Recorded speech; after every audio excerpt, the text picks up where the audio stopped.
They're there because they want to win. And that's what people remember. I mean, it was just such a beautiful thing for the season. If GW football had a program right now, 3 very strange words. Offensive balls. Less hits, less earned runs, less runs. Give me an NFL contract, and I'll play 2 extra. we'll call it hazard pay. If anyone can spark them, it might be their coach, Mike Singletary. It's kind of a pillow fight. It's not going to be the end of the league because all the players are dead. The show is also unstoppable must go on. because we've still got another segment left. You, unstoppable. You, stoppable today, which is, of course, the opposite of unstoppable.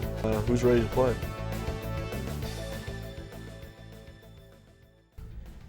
Good morning, good afternoon, good middle of the night, sports fans. You're tuned into Unstoppable here on GWTV. You found channel 61, and we hope you stick around for the entire show. I'm your host, Chris Geissler, here with Max Feinblatt and Anastasia Theoharis, new contestant. Welcome to the show, and we're excited to have 5 segments of sports talk here on Unstoppable. Let's get it started right away talking college football. We've got the national championship coming up just after the new year. Oregon and Auburn facing off in the BCS National Championship game presented by blank. Max, who have you got winning that game? I think I'm going to take the number 1 pick, Auburn, the Tigers, to beat the Ducks in this one. I mean, you know, they have the best player in the country. He just won Best Quarterback Award. You're willing to say that? You heard it right here. Best player in the country, Cam Newton, is going to win? Yeah. Okay. Yes, I am willing to say that. I'm putting that on the line. He's going to win the Heisman this Saturday night. And, you know, I just think, you know, his team, this is going to be a high-scoring game no matter what. But, you know, Cam Newton, I mean, he's thrown for 29 touchdowns. He can run the ball as well. He almost has 1,500 yards rushing on the season.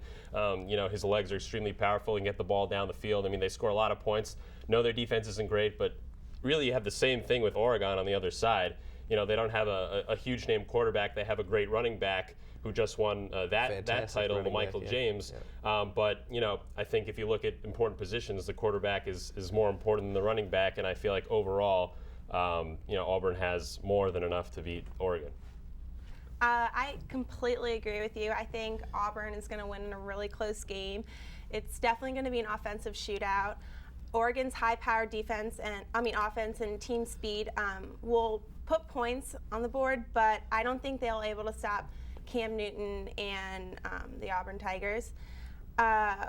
Auburn's head coach was quoted saying that Cam Newton was the best college football player he's ever seen playing after his 408 total yards and 6 total touchdowns in the SEC championship game. And I think that in a big game like this, you got to look for Cam Newton to have a sort of Vince Young type. I was going to say, was it going to be like Vince Young, where he's just going to dominate the game on his own? Yeah, okay. I think he's definitely going to come out with a Vince Young type play, and which is going to help the Auburn Tigers win their first ever. You know, if you look at both of these teams, while they both have been, you know, near the top of the rankings for the whole season. You'd say they both deserve to be there, right? They both deserve to be there. Yeah. Other teams also might deserve to be there, but Too soon. Oregon, you know, they play in the Pac-10, and you know, it's kind of had a down year. Stanford is also in a BCS game, but then after that you have USC, which wasn't even eligible, and then everyone else is kind of out of the picture. Whereas for Auburn in the SEC West, only 1 out of 6 teams there is not in the top 25. That's true. So, I mean, if you just look at the teams they've played this season,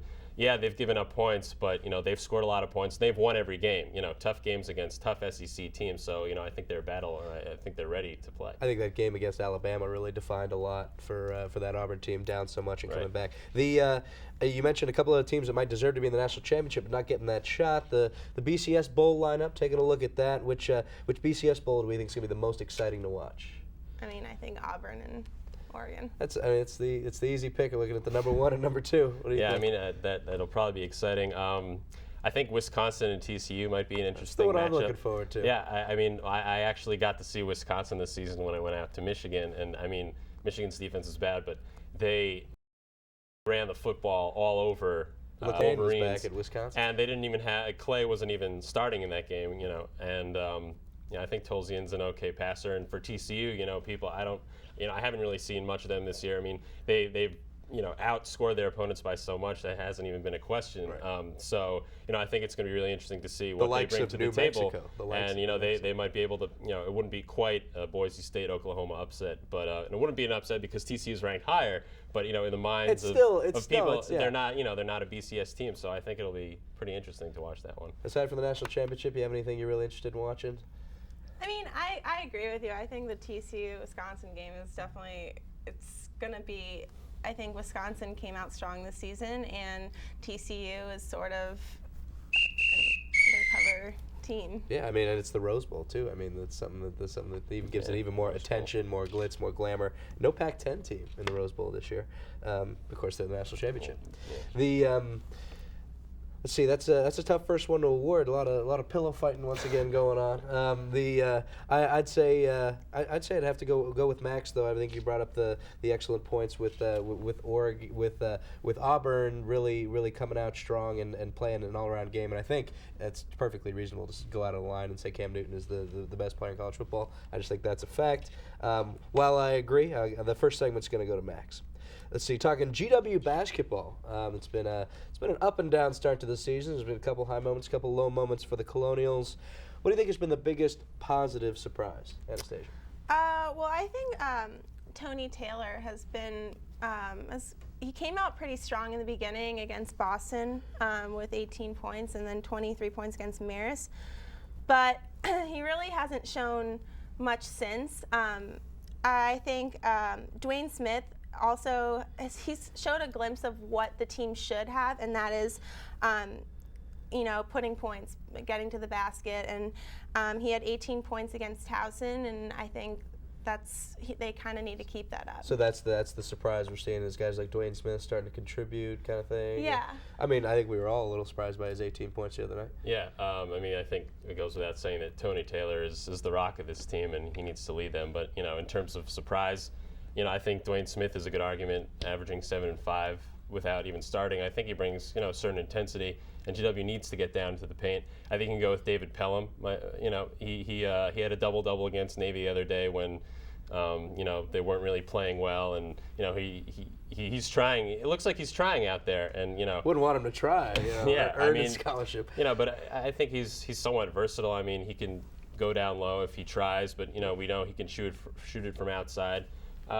He's playing well so far. Unfortunately, on this team right now, there just haven't been many great surprises. So it's not someone like Nemanja Mikic. Did we see this coming? He's done nothing except for hit threes. He's done what he's paid to do. He scored 20. He scored his career high 23 points against Wilmington. He didn't show up against Mason. I mean, literally or figuratively. Figuratively. I was like, no, he was there. And Navy. I mean, and he got in foul trouble. Hobbs didn't even put him in the game. So. I don't think overall he's made enough of it. Okay, what about Chris Fitzgerald? I feel like we didn't expect anything from this guy coming into the season. He's made some contributions. He's got more minutes than we expected. Is that a positive surprise? I just don't. He's done a little bit more, but overall, I don't think that. He's really done enough to warrant much. Okay. And I mean, you mentioned there have been a significant amount of weaknesses so far that we've already seen from this team. What do you think's the biggest weakness right now? If he fixed it, we would at least be reasonable right now. Well, I think the obvious biggest weakness here is that the team cannot shoot. They're shooting 36% from the floor right now.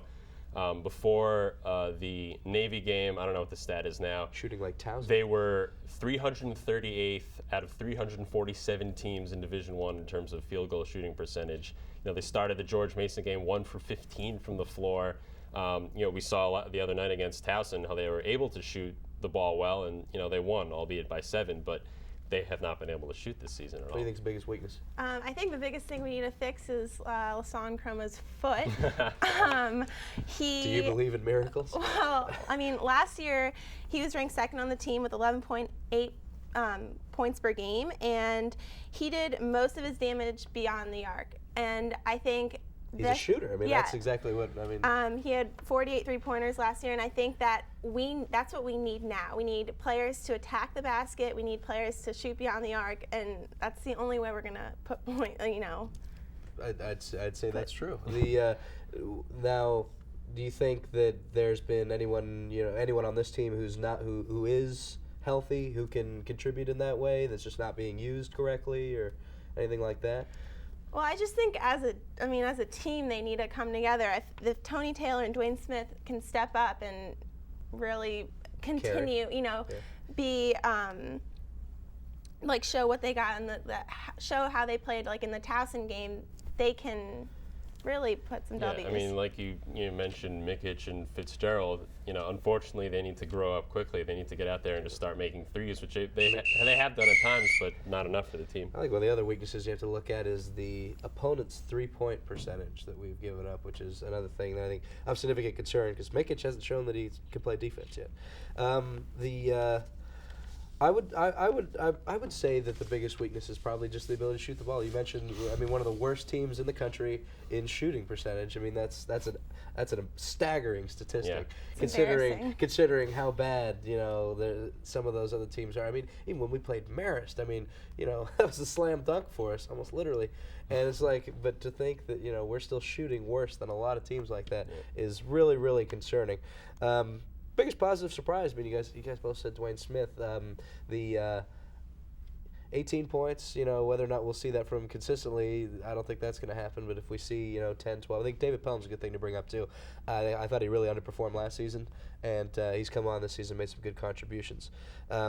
I'd say Max takes a 2-0 lead heading into Fact or Fiction, and we could see though a great comeback from Anastasia. Let's hope we see it now. Come on.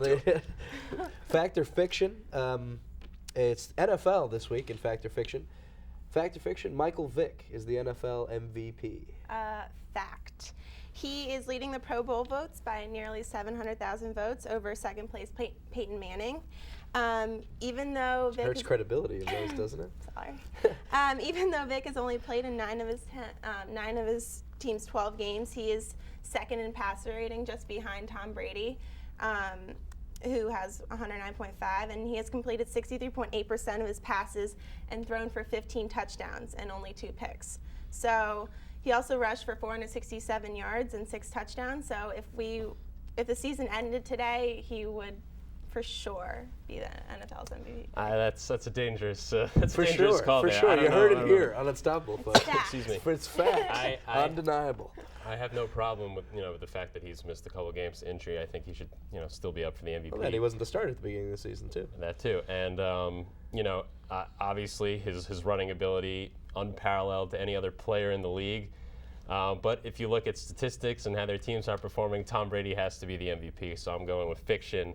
Tom Brady has a higher passer rating, completion percentage, more touchdowns, less interceptions, and he throws the ball much more often than Vick, who uses his legs more. And the difference in their team's records aren't that different, and it should really go into account. But without Randy Moss now, he's still being able to get it done, with all the players they got there in New England. Hernandez and Deion Branch and Woodhead has been incredible. Danny Woodhead. The law firm of Ben Jarvis Green Ellis. What a name. While he doesn't really have to go to Brady's success, I think Brady overall has the numbers and pedigree to get the MVP. Now, I guess to be the MVP, you'd have to be, a person that really causes problems to the other team. Like their entire defensive scheme is planned around stopping you. Don't you think that Michael Vick is attracting more attention from defensive coordinators right now than Tom Brady? Yeah, but that has nothing to do with being the NFL MVP. But I'm saying it makes him more valuable to that team if the other team has to focus specifically on that one play. Well, I think given the Patriots' recent history and their dynasty, I think it's hard to imagine them without Tom Brady. I don't know what they would have been like without him. I think he's just as important to them. And yes, without Vick, he is extremely valuable for the Eagles. But they wouldn't be that bad without Cobb. I don't know about that, but I think still Brady is just more valuable in the league. Let's see, another quarterback controversy in the NFL brewing after Brett Favre's most recent injury. Fact or Fiction, the Vikings should start Tarvaris Jackson the rest of the season over the legend of Brett Favre. Fiction. We think about it, Brett Favre. Yeah. No. Brett Favre, they spent that whole offseason, wondering what his deal was, and they weren't proactive really about anything. And he came on, and he's their quarterback. And I don't care that Childress is gone; they're not making the playoffs. And Favre, whether he says it or not, he's extremely concerned about getting to 300 consecutive career starts. which I think will happen if he plays all the rest of the games this season. Mm-hmm. You know, they're playing the Giants this weekend. If he's healthy, he needs to start. I mean, the team, they're not making the playoffs. Tarvaris Jackson, he might be the quarterback next year. They might just forget about him, try to draft someone else. Favre is going to be gone no matter what he does. You know, he might be injured, but he has to start. Fact or fiction? Fiction.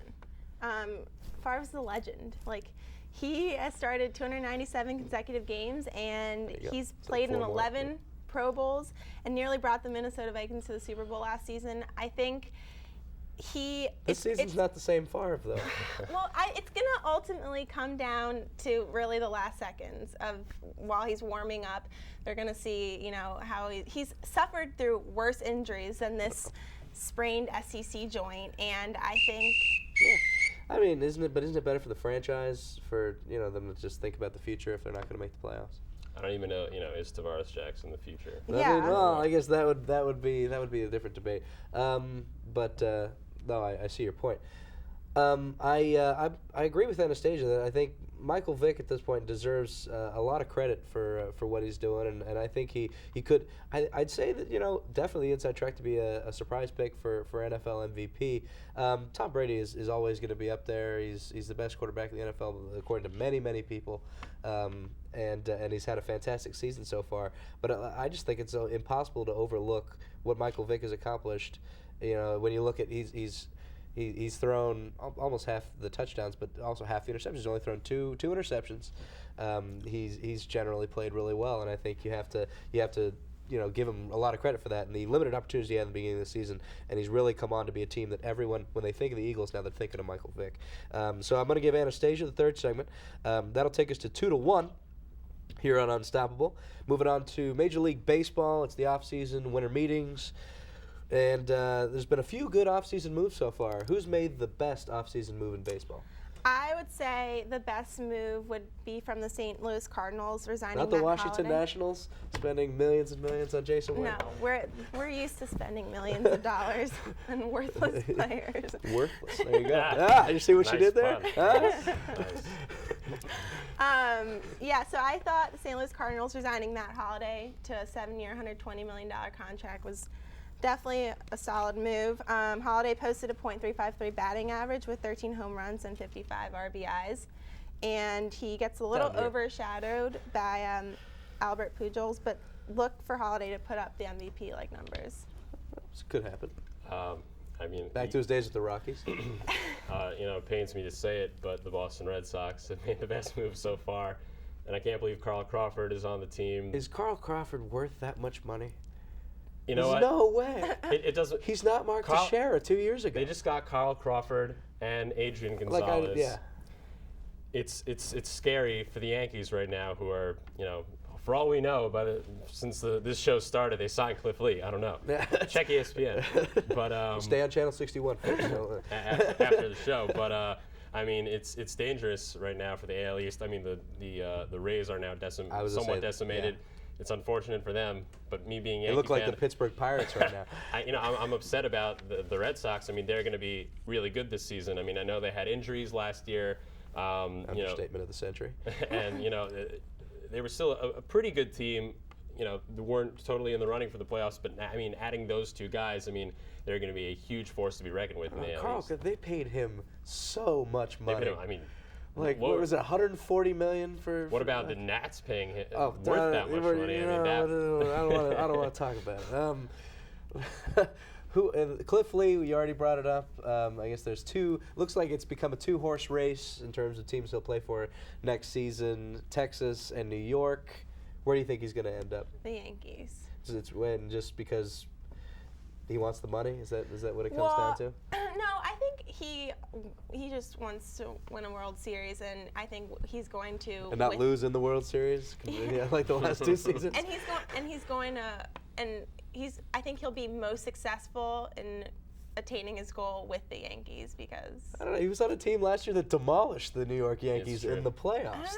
I think that's crazy talk. Just like, you know, LeBron used to make the NBA Finals. Yeah, he gets swept. And, you know, it wouldn't look very good in the finals. But like, he used to get there by himself. Why didn't he do this? So I guess with Cliff Lee, it's like he's on a team that already was good, has had a better offense, and It's true, but you know what? The Yankees, I think, are still too much to pass up with a contract that they will offer him. The attention he'll get keeps rising.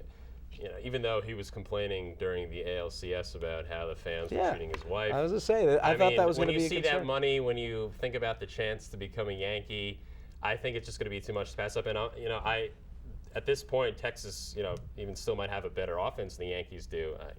But I think the chance to go to the Yankees. Obviously they just signed Jeter and Mariano. While they're still aging, they still have superstars. Teixeira, they're still A-Rod. the Yankees. They're still the Yankees, and they have all the great players there. And I think with Cliff Lee, that just bolsters the lineup even more, obviously. And I don't know, I think it's going to be, it's just the Yankees, man. I think it's going to be too much for him to pass up. If I wasn't a Yankees fan, met with Cliff Lee. Doesn't want to come to the nation's capital. Yeah, well, I don't know if the Worth signing will do it for him, but it's attracted all the attention. I don't know. I feel like the Yankees. It's really tough to pass. I'm not saying Texas doesn't have a shot. Yeah. But it's always very. But doesn't it also come down to the Yankees? The revenue streams aren't even close. The Yankees are bringing in this amount of money, and they can pay him this. Texas has X amount of money, which is much less. Does it come down to, does he want to stay with the team that made an investment in him in the past, or does he want to change it up? It's a guy that's moved around so much already. I think it comes down to, I don't know. I think he'll want to find a home for sure, and he'll want to be there a while. Yeah. The best offseason move. You know what? I see your point with the Matt Holliday re-signing, but I think it's tough to. He had a down season last season. This is a guy that's one of the best doubles hitters of the past decade or two, and he just in general last season his batting average was good, but wasn't putting up the numbers he should have. I think he fits in that St. Louis lineup, but I don't think that makes the best offseason move. I'd say coming down to the Red Sox, I think they overpaid, for both of those players. They still got but they got him, and I think it'll pay dividends for him next season. I think they've at this point at least clinched. I think they'll make the playoffs as the wild card to the division winner. But Cliff Lee, you guys both agree he's going to the Yankees. I think that's pretty much a foregone conclusion at this point. It's going to be so tough for him to reject it. I think there's some people who would like to see him reject it and not become the next AJ Burnett. But just in general, I'd say that's. I think he's better than AJ Burnett. You think he's better than AJ, but you're really going out on a limb there. But the best offseason move, it has to be maybe the Red Sox. They've totally retooled, restocked. They now have a new high octane offense that everyone's going to be worried about compared to last season, which was really disappointing for the Red Sox. It really was. That gives Max the fourth segment and a 3-1 win on Unstoppable this week. We still got a fifth segment coming up though. For Anastasia to come back and show Max how it's done. The NBA is talking. There's been some debate recently over the age restriction that prevents players from moving into the NBA right out of high school, i.e. Kobe Bryant, LeBron James, Dwight Howard, some of the best players in the NBA. It's part of collective bargaining negotiations at this point. Should the NBA do away with this age restriction requiring guys to be 19 and a year out of high school? No, they should not. Kobe Bryant, Tracy McGrady, Kwame Brown. Oh no, not Kwame Brown. For every great player that comes right out of high school, you have guys like Kwame Brown who are just Kwame Brown terrible. Yeah. While I might even say that 1 year, the restriction to stay at least 1 year in school isn't enough. If the point of this rule is that the kids go to school and get an education, 1 year is not enough. What did we take our freshman year? I know you learn life lessons and everything, but I don't even know if a year is enough. But I guess it's better than nothing. So at least have these guys go to college for a year, be at least 19, at least have that. Even for the most part, when these guys come in from high school straight to the NBA, they're not superstars yet. It takes a little while for them to get to that point. And they'll have more experience in the NBA if they go straight from high school. But I think even though the college game is different, if you go to college first, there are a lot of good coaches out there. I think your game would improve even more. Your stock might rise after you go to college for a year or longer and then go to the NBA. I guess isn't injury a big concern though? Basketball players get serious injuries fairly often. It could happen at any time. I think overall. But wouldn't you want it where you've already got some money in your pocket and not worried I guess. What do you think? Well, I think in the very least they should do like a PG year after high school so that they can, really build. I don't think that these kids can really face the publicity and the instant money that they get when joining these NBA teams, and I don't. It's really hard to handle the pressures around. LeBron bought a Hummer just a little bit too soon. It's really hard for them to handle these pressures. I mean, yeah, you do have players like LeBron James, Kobe Bryant, Kevin Garnett, but who were success stories. But I don't think we're recognizing the players that come out of high school that have trouble and cannot succeed as well as they did. I mean, what about someone like Darius Miles? Like, where is he to be found now? Not Darius I mean, Miles. some guys just kind of disappear. And yeah, obviously Kobe is the best. Kobe and LeBron, best players in the league. T-Mac was he T-Mac went was great straight in his from prime. He was great in went his straight prime. from high school to NBA, and he was injured. So that there's no concern there about missing college. I just think that they need some restriction. Get some learning in before. But right now you've got the players' union demanding the end of this restriction. So it's this is the players don't like it. Well, the you players have don't like it. to question why they're demanding to end this restriction. Like I don't. Why? Why do you think it is? I mean, the players don't like it, and they've said that over and over again. I mean, this is the way it was about 5 years ago, and before then, you could come right out of high school. Yep. So it wouldn't be a huge change because it's been like that before. But I mean, I think this is the better way to go. Okay. And the Mavericks, it's 11 straight now that they've won, surging to the top of the Western Conference and everybody's NBA attention. They the best team in the NBA? They're up there. I think we know they're up there. It's teetering between the Heat and the Mavericks. Oh, the Heat. Wow, there you go. There you go. I don't know. I'm kind of behind the Heat this season. But Ranger. I think that, the Heat, they have LeBron, Wade, and Bosh, and I think many teams on the NBA don't even have one player that's as good as them. And I think the Kings. I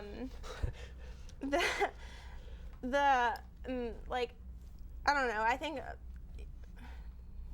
Yeah, it's a reasonable argument. Are they the best? The Mavericks might be the best team now. I think you have to also look at the Celtics. And the Spurs still are a little bit ahead of the Mavericks. But, I mean, they have won 11 in a row. They've played some great opponents. Why not? Right now, they're one of the best teams in the league. But aside from getting to the finals once, they usually don't succeed too well in the playoffs. So. That is true. Arenas and Wall could potentially be the perfect dynamic duo, but there you go. The Wizards, here they come. Have failed miserably. Here they come, folks. The Washington Wizards. Some good highlights the other night, though, against the Lakers. Yeah. Some nice dunks. Well, that wraps up our fifth segment here on Unstoppable this week. We hope you tune in next week. We'll wrap it up with rapid fire this week. What do you think of FIFA's decision to have the World Cup in Russia in 2018 and Qatar, whatever you want to call it, in 2022? So I'm allowed to decide between the two. You're allowed to decide between the two pronunciations because no one can decide on this. Well, I'm a huge soccer fan, so that's sarcasm, folks. What do I think? I mean, USA. Why don't we have this? I don't know. USA's not going to get it till at least 2040 now. I think Qatar getting this is a slap in the face for the U.S. Yes. I mean, Qatar is the size of Connecticut. It has a population of 1.7 million population people. of Houston. You know what? It's incredible. They don't even have a soccer tradition there, and they have never even qualified for the World Cup. So if they're trying to be a success story, there's like not South a single Africa, stadium. They have to build all these stadiums. It's incredible. And then they're going to dismantle it. Here's what's sold FIFA. They're going to dismantle all the stadiums and give them to countries that need them. Isn't that cute? That's how they won FIFA. Wow. Whereas we could have had a World Cup final in Cowboy Stadium and be like, America, look at this. Maybe by the time the USA gets it in 2040, I'll be a soccer fan. So it could happen. Could happen. Let's see. Albert Haynesworth suspended by the Redskins for the rest of the season without pay. He's appealing because apparently he wants to be paid to do nothing. Where's he going to go? I I don't really care where he goes. He's the biggest. I'm just angry. He's the biggest problem for DC, both like literally and figuratively. He's going to be a problem. He is a giant He's man. going to be a problem wherever he goes. He's stubborn. He's not willing to comply. Is Tennessee the only team that would take him back? Yeah, probably. I mean, Yeah. it looks like they're now the place where these guys are coming to, but I don't know where he's going to go. He's not coming back to Washington. I think this is done. Ever. He's done here. He's never even going to visit. But Unless he comes to McFadden's, bad, like he did on bad Tuesday. signing for. It could happen. Let's see. Urban Meyer just resigned this week for the second time in 2 seasons. Right after the season ended. Is this one for real? Is he going to come back to coach the Gators again? I don't know that he's going to come back to coach the Gators again. I'm sure he's going to come back and coach at some point. I don't know how soon that'll be or where. I'm not necessarily sure it'll be back in Florida. I mean, he wants to hang with his family. His girls are in high school. They'll graduate soon, maybe he'll he's be still feeling ill from what he had before, Complications, but I think he'll be back coaching. You think he'll be back? I don't really think he's going to be back. Okay. I think the most likely candidates for the Florida job are probably going to be Bobby Petrino from Arkansas or Chris Peterson from Boise State. I would hate to see Chris Peterson leave Boise State. It's so magical what they've got going up there. Do we want to see him back, Urban Meyer? Do we like Urban Meyer? I mean, I think he's been a good coach. Yeah. He's been solid. Yeah, he's not got- this Been season, good for the but- game, I Yeah, guess. rough season Although, this season. But, Yeah. I mean, he had Tebow for a while. he had the greatest college football player of all time. That's what he had. Okay. All right, well, you heard it And here. Gronkowski. You heard it here And Gronkowski. on Unstoppable. Or Hernandez. Or Hernandez. Yeah. He's so perfect. All right, well, that wraps us up for this week's version of Unstoppable. We'll see you back here at the beginning of next semester for Chris, Max, and Anastasia. Have a great break, and we'll see you back in January.